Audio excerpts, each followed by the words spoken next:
Easy physics বই থেকে এই পর্বে আমরা দ্বিতীয় অধ্যায়ের অনুশীলনের এমসিকিউ প্রশ্নগুলো একটু দেখে নিব। প্রথম প্রশ্নটার ক্ষেত্রে একটু খেয়াল করে দেখি, ত্বরণের একক কোনটি? এটা তোমরা সবাই জানো, ত্বরণের একক হচ্ছে মিটার পার সেকেন্ড স্কয়ার। তাহলে অ্যান্সার হচ্ছে খ। আর ঘড়ির কাঁটার গতি কিরকম গতি? এটা হচ্ছে পর্যায়বৃত্ত গতি। কেন? কারণ হচ্ছে সে গতিপথে একটা বিন্দুকে বারবার একই দিক থেকে অতিক্রম করে এবং একই সময় পর অতিক্রম করে। স্থির অবস্থা থেকে বিনা বাধায় পড়ন্ত বস্তু নির্দিষ্ট সময়ে যে দূরত্ব অতিক্রম করে তা ওই সময়ের বর্গের সমানুপাতিক, যেটা হচ্ছে আমাদের গ্যালিলিওর সূত্র বা পড়ন্ত বস্তু সূত্র নামেও আমরা চিনি। একটি বস্তু স্থির অবস্থা থেকে এর সমত্বরণে চলছে, নির্দিষ্ট সময়ে এই বস্তুর অতিক্রান্ত দূরত্ব কত? একটা হচ্ছে এটা s = u + v/2 whole into t।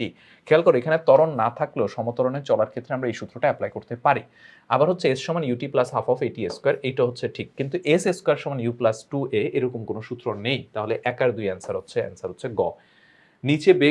নিচে বেগ সময় লেখচিত্র একটি কোনটি মুক্তভাবে পড়ন্ত বস্তুর লেখচিত্র নির্দেশ করে? মুক্তভাবে পড়ন্ত বস্তুর ক্ষেত্রে কি হয়? প্রতিনিয়ত তার বেগ বৃদ্ধি পায় এবং যেহেতু সে সমত্বরণে পড়ে তাই একই হারে বেগ বৃদ্ধি পায়। তো একই হারে বেগ বৃদ্ধি পাওয়ার গ্রাফ হচ্ছে এইটা, অর্থাৎ গ। তাহলে 5 এর গ হচ্ছে অ্যান্সার। তো এই ছিল আমাদের এই পর্বে এমসিকিউ গুলোর আলোচনা। পরবর্তী পর্বে আমরা অনুশীলনের অন্যান্য প্রশ্নগুলো নিয়ে আলোচনা করব।